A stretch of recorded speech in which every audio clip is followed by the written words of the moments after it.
It says, "Oh, we are live. Terrific." So, good morning from where are you? Where are you, Tyler? I am in Albuquerque, New Mexico, in the United States. Where it's fantastically warm and sunny, I'll bet. And I'm in North Yorkshire. It's early evening. It's struggling to be, I think you might call it 60 degrees or 15 C. And you can see I've got my sweater on because it's getting to be autumn here. Yep, it's coming on us. And it's absolutely great to have you back. I I don't know why we had a wonderful conversation last time. It just kind of went someplace that was really worth watching. And if you're watching this video and you missed the first hangout with Tyler, go back and watch it. It's on the Stars of Wellbeing Hangouts page. It's really well worth watching because we get to a place in that conversation where it's not really about the words we're saying at all, which is perfect for the principles. Perfect. It's all about the feeling. Absolutely. So we're going to go there again. We're going to go there again, so we talked about doing something more, and Tyler said to me, forgiveness is on his mind. So I That's thought, if you can't get a feeling on the subject of forgiveness, then I don't know what you can do in this world. So I'm really, but I don't know where this is going to go. So we've put it up as two hangouts. There's one right now, and there's another one on Thursday, and so that gives us a space for everybody in between to reflect on their own experience, their own insights, their own issues, and it gives you also a chance to contact us, me, Julian at starsofwellbeing.com, send them in there, and we'll pick up those issues and talk about them on Thursday, or do something else, whatever occurs. And we already have one item which I'll make sure I'll drop into this thing during the course of this next 45 minutes. But I've talked enough. Tyler, tell us about what was on your mind about forgiveness. well. Thank you, Julian, for having me back. I really loved our first chat, and I'm happy to be here. Um, so, as far as forgiveness is concerned, you and I are both kind of involved in this inside-out conversation, or this conversation to do with these three principles of mind, consciousness, and thought. And I guess I hadn't bumped into. There's probably plenty of material out there with how the three principles relate to forgiveness and the implications they have on forgiveness, but I guess I haven't seen much of them. So I thought this would be a fun way to contribute to that part of this whole conversation. And it has been kind of a theme showing up in my one-on-one coaching work, so I thought it would be fun to chat about. So that's kind of what I had in mind, but I thought maybe we could start by just chatting a little bit about what most people's version of forgiveness, and then we can talk about how the principles kind of bust that up and give us a whole new understanding of what that word means, because it's fairly misunderstood in my experience, and a lot of people struggle with it. A lot of people are um, they hold on to feelings of resentment and betrayal and heartache and all those kind of sort of upset feelings for sometimes years, years at a time, decades. I've talked to people who just they can't let it go. They can't let it go, regardless of it could have been an infidelity within a marriage. It could have been some kind of physical or mental abuse. A betrayal of some kind, you name it. But people hold on to it, and then when we hold on to it, we get to suffer, um, and that's not really, I don't want that for people. I want people to thrive. I want people to be at peace, and so I think it's a particularly relevant conversation to, the world. So as far as what I had in mind for, I'll tell you what I think about how most people view forgiveness, and then we can kind of go from there. which is to say, most people do it as it starts with something happens outside of our heads, right? Somebody does something, somebody says something, something happens that's, you know, it's not in our mind, and then it's usually something we really don't like, right? It's not okay. It shouldn't have happened. They should not have done that to me. That kind of a thing, and then we get upset, and we get upset at that person for their behavior, and then we hold on to it. We hold on to it for a couple of different reasons. One being it's a punishment, right? We think we can punish them by holding them in a not so good light. You know, we hold them in a place in our mind that is, it's kind of like they're in timeout, and it's like I can psychically punish you or psychologically punish you. But the only reason we do that is because we're trying to protect ourselves, right? We don't want to be attacked like that again. We don't want to be hurt. We don't want to be betrayed. We don't want to have that emotional heartache or betrayal or emotional pain. And so we try to keep that person and people like them at bay by resenting them, essentially. And it's then that we try to forgive. We try to practice forgiveness. Most people see it as a practice. So it's after we've decided what they've done is unforgivable, then we try to forgive. And yeah, I'm guessing you could probably see how that might not be all that great of a strategy, because you're trying to, it's too late at that point. You've already decided that they're in the unforgivable category, but you don't like the feeling that you're in, so you try to let it go anyways. And that's kind of most people's version of forgiveness. And it doesn't work that well, right? Because, you know, a lot of people, they don't really know how to let go of those resentful feelings. And so that's how most people do it. And I just thought I'll take a break and see if you have anything to say about that. No, I think that's very fair. I can think of at least one situation in my life where I still haven't forgiven the guy that, in some ways, at some level, I still haven't forgiven because I don't go there. You know, it's kind of like, right, well, we'll shut the door on that episode and not open it again. Right. We have a kind of great British thing about, I don't know if you do it in the States, but about, people have skeletons in their cupboards, you know, yeah, and they put them away in there and they never open it up again, you know, and it's almost like you do that in your own psyche, in your own memory, in your own life experience. You have some stuff that you shut away and you go, it's better shut away. Right. I don't have to look at it when it's shut away. I know it's there, but it's shut away.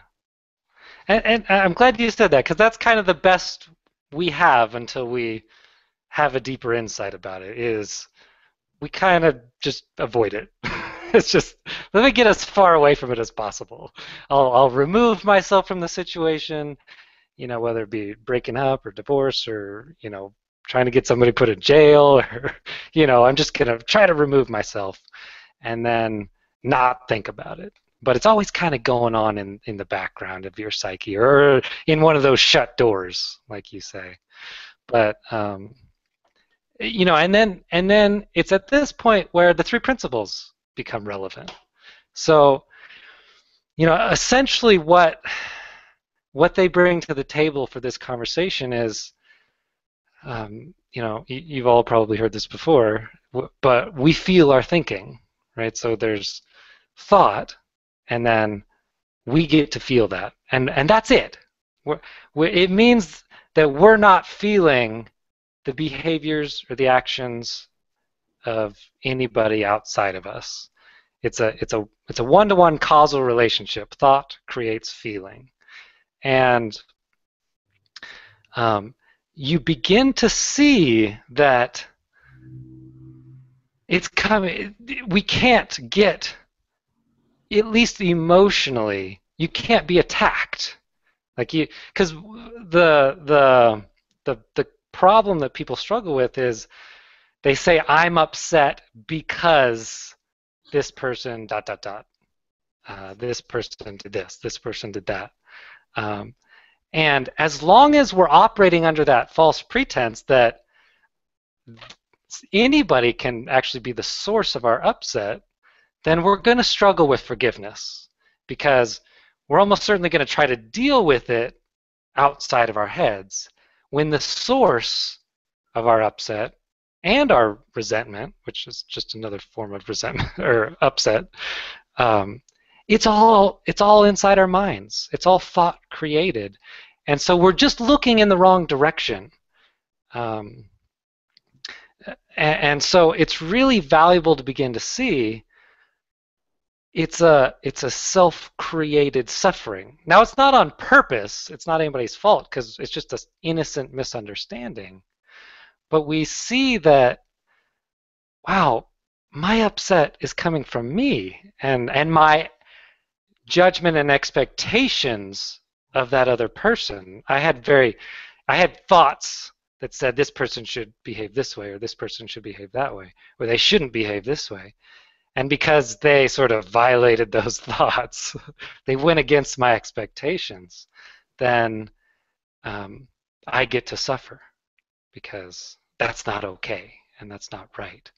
But we begin to see that, well, no one can actually get to us in the way that we've been taught. You know, things like heartbreak. No one can actually, well, first of all, no one can literally break your heart. But no one can emotionally break your heart either. No one can emotionally betray you. They can only do what they do. Like, you know, one of the things I tell people sometimes is, don't trust people to behave the way you want them to behave. Trust in people to be people. Which is, we do crazy stuff when our thinking's a mess, and we do usually really nice stuff when our thinking's quiet down. And so you begin to have less expectations of people's behavior, and then you have less resentment in the first place. You're not seeing, you're seeing things more clearly. You're seeing more of the truth of the human experience, which is thought creates feeling. And I think more importantly is the conversation about mind, which is the source of our innate mental health and our innate spiritual well-being would be maybe another way to talk about that. And that is there 100% of the time. You know, just like the sun in the sky, you know, the clouds covered over from time to time, but it's always there, regardless of what has been done to us, or you know, towards us. You know, the actions that people take around us. Even, you know, a big part of forgiveness is physical stuff, right? You know, our body can be physically attacked, but our spiritual essence, it just can't be. It's not designed that way. It's not designed to be hurt. It's not designed to be broken. It is, you know, kind of an eternal force, made of love, made of peace, and there's something. Forgiveness becomes the most natural thing in the world when we get further in touch with that part of ourselves. Because the only reason we think we need to forgive in the first place is because we think we have been attacked and we can be attacked. So we're questioning the very assumption that we can be attacked in the first place spiritually. Of course you can be physically attacked, right? That's a function of being in the physical world, unfortunately. But this is a spiritual conversation. Forgiveness is a spiritual whereas you could talk about it as a psychological conversation too, but it's of the mind. And the more you begin to get in touch with our invulnerability, you begin to see that, wow, that person never had the power to do anything to me in the first place that would be worth forgiving, because my spirit is intact 100%. Not a scratch, not even a tiny blemish. And for me, there's something beautiful about that, because forgiveness, it transforms from a practice into, well, I just naturally forgive when I know who I am, because I know that they were just acting based on their insecure thinking in the first place, and the essence of who I am, I'm okay. I love that. I love the whole notion of okayness. We are all okay underneath sometimes an ocean of thought, a very tumultuous ocean at times. But underneath that is something beautiful that can't be touched by physical or even emotional means. And I think that's in the conversation of forgiveness, a beautiful direction to look in. So I hand it back to you, Julian, if you have some thoughts. Well, I love that, because I've never really looked on it in that way. Although I talk a lot about that. I go and do talks with people about the book Life Beyond Money, and I talk to them about how they're a self-righting boat. Every time the circumstances seem to knock them flat, they come back up, and everybody gets that. Everybody gets that, which is great. But I hadn't quite seen it in the way that you just put it, which was well, if you come back up every time, then what are you worried about? Why do you need to get into? And it just suddenly came to me. There's a guy that I know. I'm really struggling with at the moment, because he has like a hair trigger.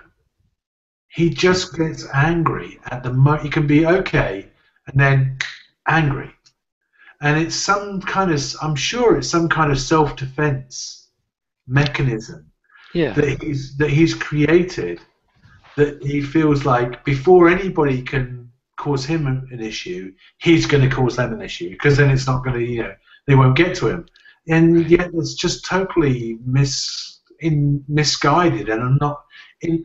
Now, you said a very interesting thing. You said you used the word innocence, and it's a great time to bring innocence into this conversation, I think, because in fact, when I sent out the email promoting this on Friday, Jack Pransky came back to me when it was like, you can't do forgiveness without an understanding of innocence. And to me, you were talking about the mind level, but innocence is like your trump card, and it trumps everything that's going on if you can see the innocence in it.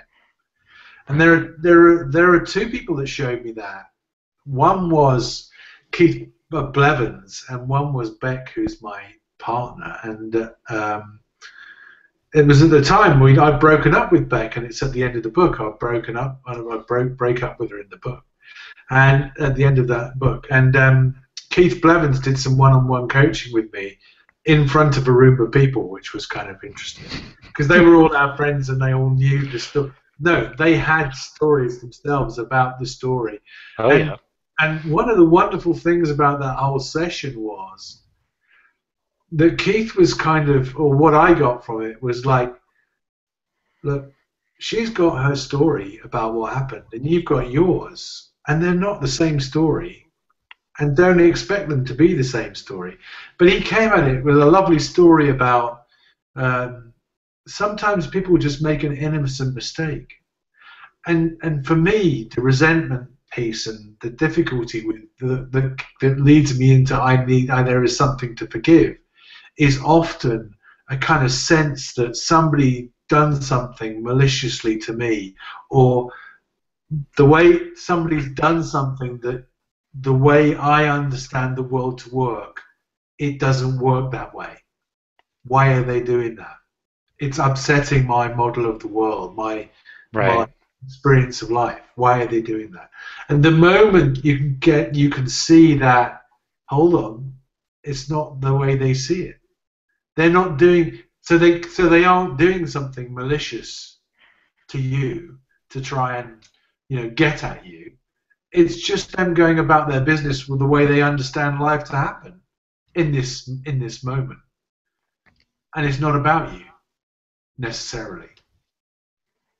Oh, I'm glad you said that, because I think that's a key piece to this conversation. Is it's personal. That's another way we talk about it. It's not about us, and that's another beautiful thing that the principles help us see is, well, thought creates feeling, but feeling drives behavior a lot of the time. And if you kind of know that that's all that's going on for that person, is they're probably in some really miserable thinking. If to do something that would occur to you as malicious in the first place, they're probably really suffering. And I think it's also a great place to put in that forgiveness doesn't mean put yourself or put your body in particular in harm's way. So I'm a big fan of protecting your body, even though we aren't our bodies. We're minds. We have bodies, but it doesn't mean just throw yourself into the most dangerous situation you can think of and all will be forgiven. It will be forgiven, but your body might get horribly mangled, so that's not good for anybody.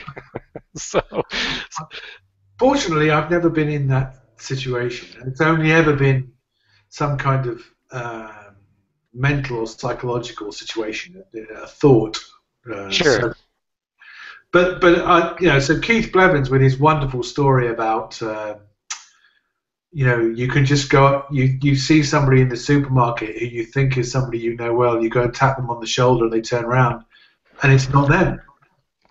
And and then you just realize you've made a mistake, and it's just an innocent mistake. You mistook them for somebody else. And isn't it possible there's a lot of that going on in life? Yeah. And at the same time, Beck and I weren't together at that point, but Michael Neal was launching the Inside Out Revolution, and he went to speak, and he talked about there's a beautiful innocence in the world. And that, to me, when you started to talk about mind, collective conscious, collectively, we are part of that beautiful innocence. That is one of the defaults that we're at, is that that simplicity.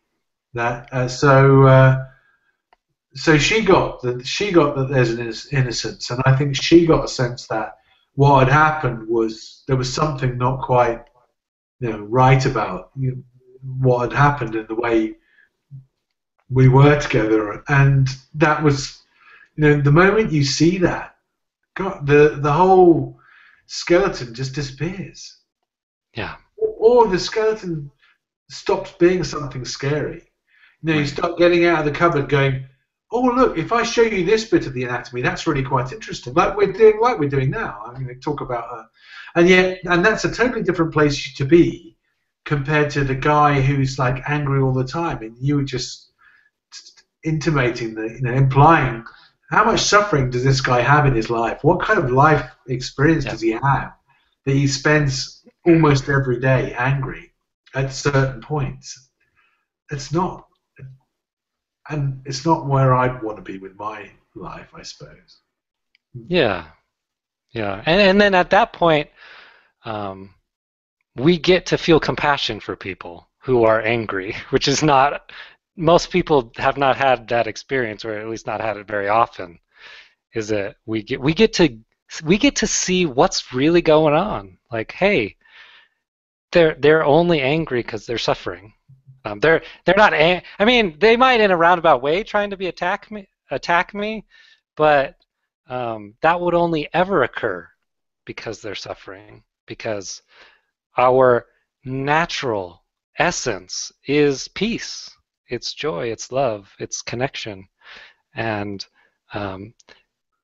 to my level of understanding, that's the only reason anybody ever acts out in a way that maybe we think would deserve a traditional kind of forgiveness, some kind of an attack. But I love that you brought up innocence as a main kind of topic for this conversation, because it really is the key to the whole thing. Is you begin to see, wow, they're just really caught up in their thought. They're not an evil person. Some people are so caught up in thought, and they so don't understand that it's not real, that they do some pretty horrible things in the world. People kill and murder, and wars are started based on insecure thinking and misunderstandings. And thought is powerful in that sense, but it's still an innocent misunderstanding, because we think the thoughts and feelings going on in our head are real, and so we're taught, oh, we need to do something about that. So maybe we need to attack somebody else to protect ourselves, and that again is I'm doing a talk on Wednesday called "A Case of Mistaken Identity," and for me, it always comes down to we've forgotten who we are. That's the only reason we would attack somebody, or try to defend ourselves, or try to hold on to resentment to keep other people at bay, is because we've forgotten we're these beautiful spiritual beings, this divine mind, if you will.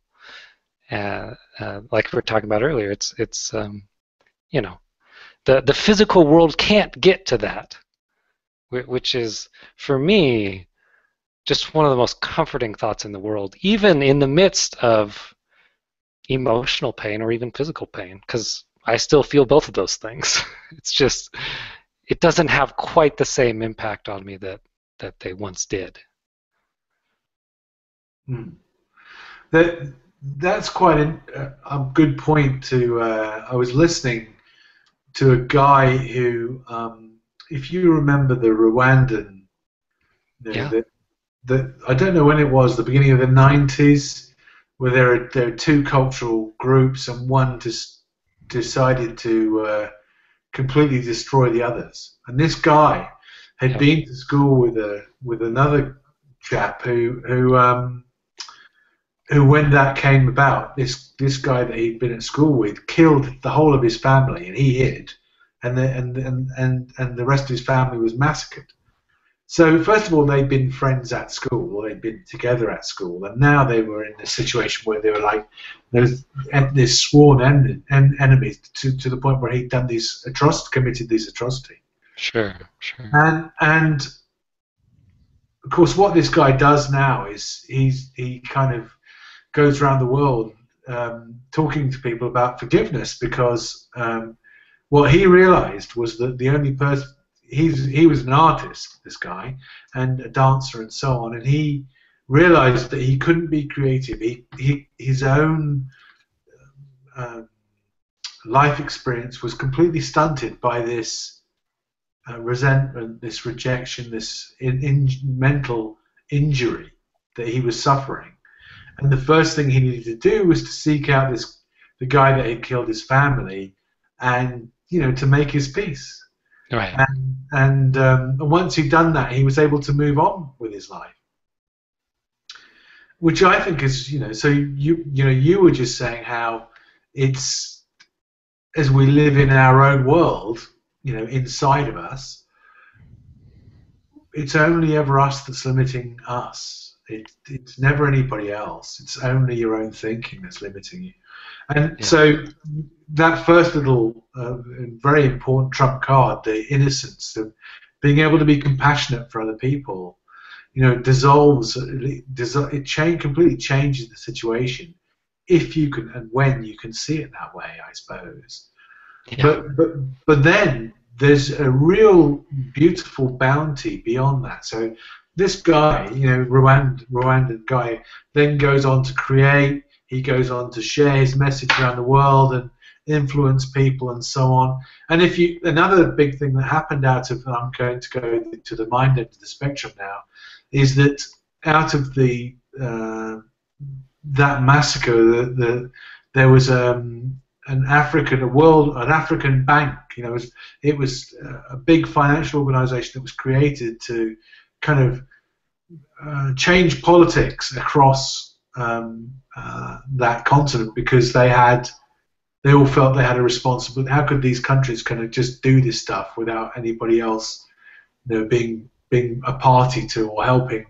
So out of every cloud there is a silver lining, and stuff happens, and sometimes we don't see what mind has in store for us, or what part we're playing in a much bigger thing, and we just see the microcosm, and that seems to be very difficult as an individual, but we are playing out something much, much bigger. But even as an individual level, there's a clip that I have got. It's on my YouTube channel, etc., and it's going to be in fact, it already is in Living from Wisdom, the product, where Dickon Bettinger talks about forgiveness. He talks about what's available to you when you do forgive stuff. The freshness and the creativity, and what wisdom comes alive when you aren't blocking that channel. Yeah. And that, to me, is another great, really important reason to see that thinking. Yeah. It's a one way to look at forgiveness is it's really helpful for us, right? Because it's when we hold the resentment, we suffer, not the other person. We're not psychically attacking them. They could be just fine, and they could have forgiven themselves, or they could have not even been aware that you felt wronged. But you get to suffer. That's it. It's a thought-feeling connection that only works with us. They don't get to feel our thinking. We get to feel our own thinking, and that's it. And so when we're willing to see, well, hang on a second. This is a self-created suffering. Again, it's innocent. It's not. It's just a misunderstanding. It's not like anyone would intentionally make themselves suffer. When we know that there's a much more beautiful option out there. I think kids. Yeah, I've seen kids experiment with it. Like, so you've made me really mad. Are you happy with that? Do you realise what you've done? And you're like, hold on a minute. Who is actually having a hard time here? You're giving yourself a hard time and hoping it's upsetting me. It's kind of, I think it's almost like you're shooting yourself. You're creating a problem when there doesn't need to be something there. Yeah. It's really calling into question: can we be wronged? Can we be attacked? Can we be betrayed? Can we be? My experience is we can have the experience of those things via thought, but other people's behavior, it just is until we think about it. Byron Katie wrote a beautiful book called Loving What Is, and it kind of brings to mind, you don't necessarily have to love what is, but it's helpful to know that what is neutral. There aren't feelings associated with what they did. No, I still don't get that. What do you mean stuff is neutral? I don't. Yeah, so it's circumstances. They're feeling neutral. They're um, they don't have feelings that emanate from them, and then we have to feel them because we're in that circumstance. Yeah. Um, so it's feeling circumstances. And what I mean by circumstances is anything outside our heads, right? If something is happening, some behavior, some other person, what somebody else is saying, there aren't feelings. There's not a causal relationship there between circumstance and feeling. It's only it only appears as though there is because we have ideas about what's right and wrong, and what this is good and this is bad. So if this happened, then I feel bad, and this is good in my mind. So this happened, so I get to feel good. But it's an illusion, right? Because we can't see thought. That's why this is so innocent, because it's hard to see. It's invisible. It's all going on behind the scenes. The place where I get better at that though is Sure. just as you were talking about it. I think one of the people that I need to forgive the most is me. Yeah. I mean, you were talking about accepting the way things are, and quite often I am thinking about the way things should be, Right. the way things ought to be, the way I want things to be, and then that's when the suffering starts. I know exactly what you mean, because I do that all the time. But for me, what that brings back into play, getting back in touch with who we really are, because not only are the people who seem to be attacking us spiritually innocent, they're guilty of the behavior, right? But on a deeper level, there's an innocence there. Yeah. But that doesn't exclude us, right? They don't get to be innocent and we get to be guilty. We are just as innocent, even if we've done things that in our mind are unspeakably horrible, right? That there is still this divine presence of innocence that is underneath all of that, that is untouched by what we have done in our life. Because sometimes, we have done some things that aren't so great, and maybe we wish we could have done over if we'd had the option to. I think pretty much everybody could say that, but that doesn't detract from who we really are, which is these beautiful spiritual beings. We are this mind, this unified mind, and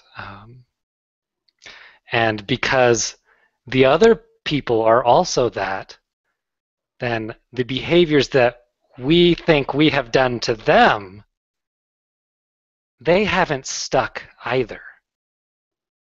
They haven't damaged them either. We see their emotional pain,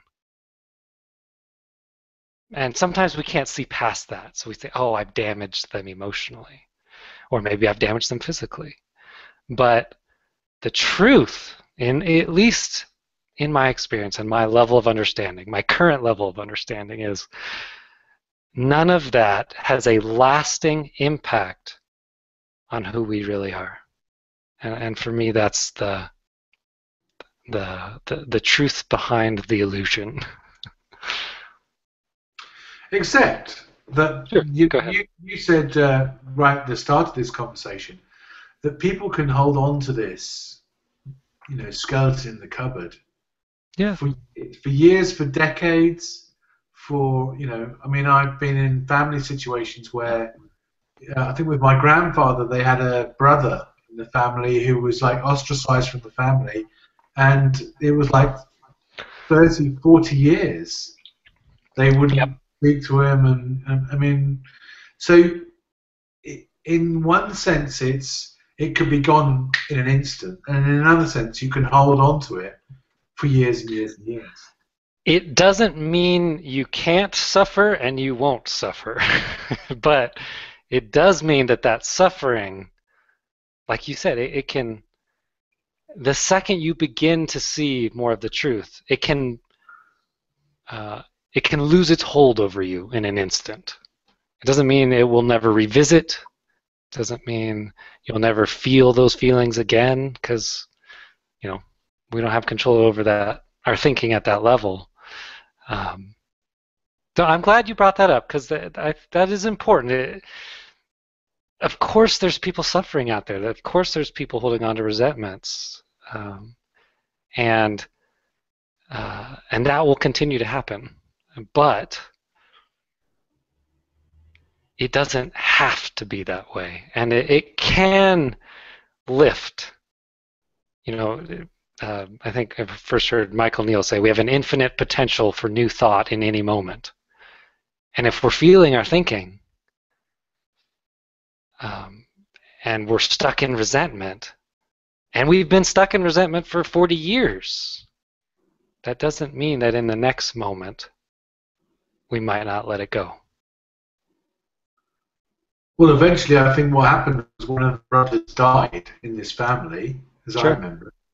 Got to they were kind of in their 90s, 80s and 90s, and one of the brothers died, and then they all turned up at the funeral, like it was completely forgotten, Sure. And then it was kind of like, oh, it's been enough years now. Let's just call it a day on that. Let's just be here in this moment. So it was a new thought, just all of a sudden that thinking of the last 30 years that have become so ingrained, sure, just became irrelevant to them. Yeah. And all this conversation is offering is the chance to see that a year or two earlier. maybe it won't be 40 years, right? Maybe you'll see it a little bit sooner. Maybe you won't wait until the person dies next time, right? To see that there's a separation, right, between our feelings and their behaviors. It's just the simple truth of how things work. It's not like positive thinking, like, oh, what they did to me was really okay. It's not that, because a lot of people can turn this conversation into that. But this is regardless of what they did, and it could have been really horrible, right? It could have been a brutal physical attack. It could have been, something that we deem unspeakable, and we still feel our thinking. That's still happening inside us. There's not a connection there, and so they don't have to be linked up in the way that we've been taught that they have to be. There's a beautiful bit in there's a recent Muji video that I think I shared with my crew. It's called "Forgiveness is at the Heart of Human Greatness," and he has a quote in that where he says, "If we just get present with what's here for us right now, then the conflict dissolves, just disappears." And because what's here, I love you said that, because what's here now is peace, and love.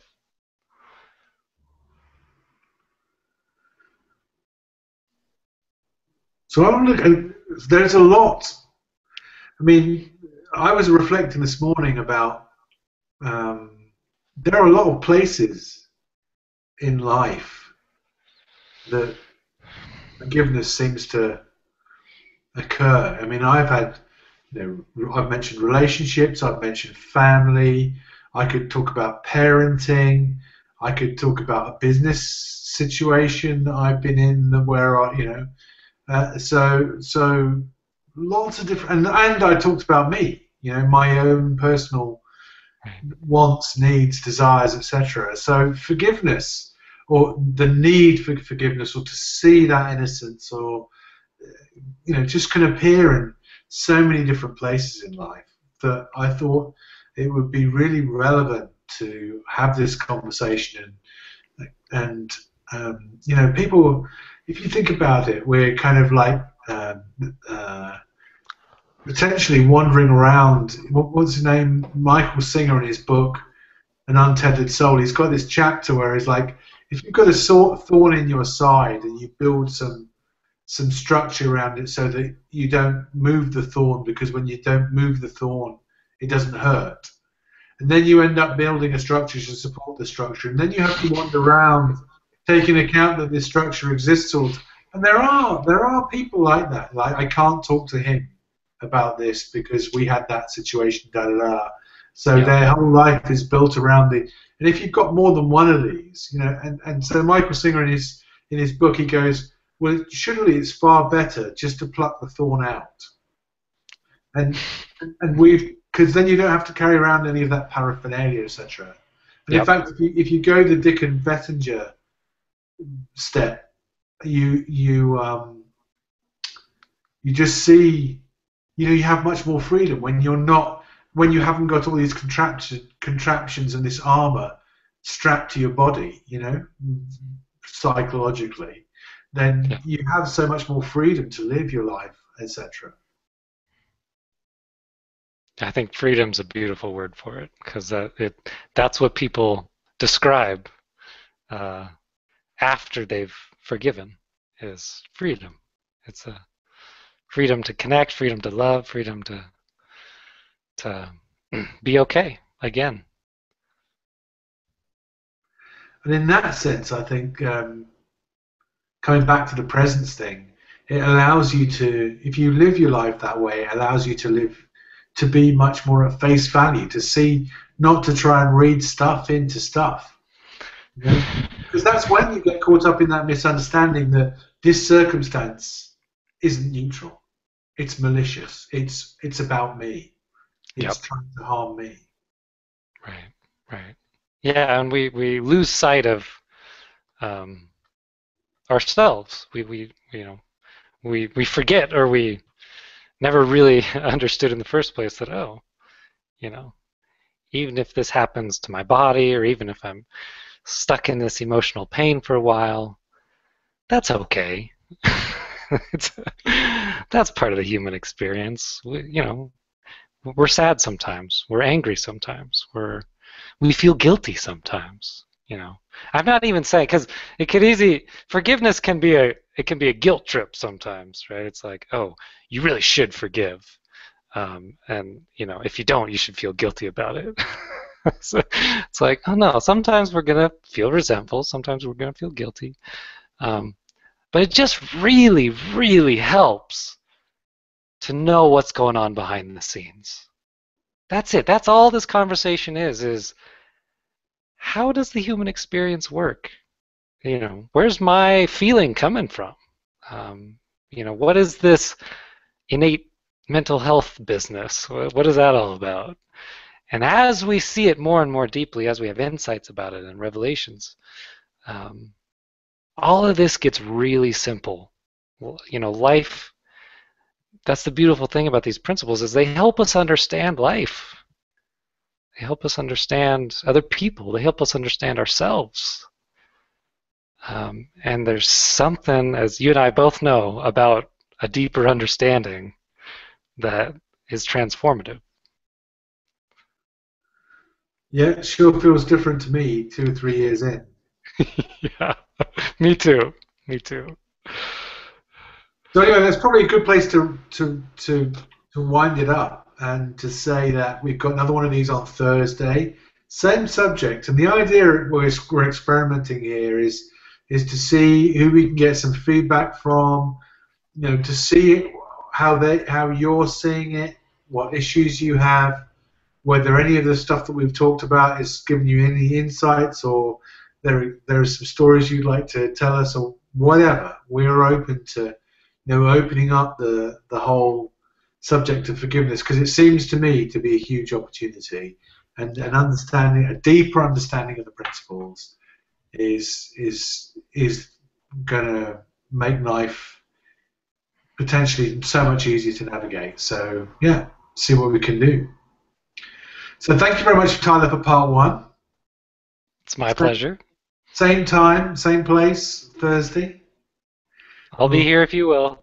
Cool. Well, Oh, well, I will. I'm looking forward to it. I'm looking forward to seeing what as I travel the next couple of days, how I reflect, how this stuff is landing for me, and I can see if I've got some aha moments to bring back to Thursday's conversation.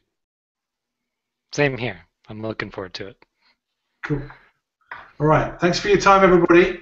Julian at starsofwellbeing.com. Send us some input. Send us some feedback. Get involved with this because it's an opportunity to see something for yourself. And have a good few days, and we'll see you on Thursday. He's waving. He's not talking, so you can't see. Wave again. What's that? Go on, wave again, but loudly. Bye, everybody. Thanks Yeah, for tuning in. that's better.